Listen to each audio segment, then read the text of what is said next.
APS India అంటే ఎవరు?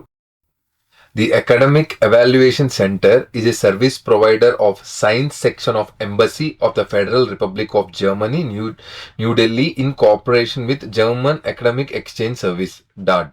APS was first established in China in 2001, followed by Vietnam in 2007, and now in India in 2022.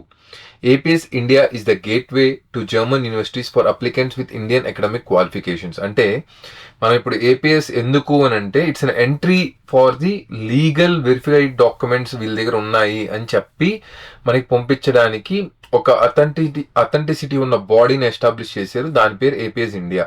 German dad అనే దానితో ఎంబసీతో కలిసి establish చేశారు. We facilitate a hassle-free admission process for Indian students to German universities by authenticating their documents.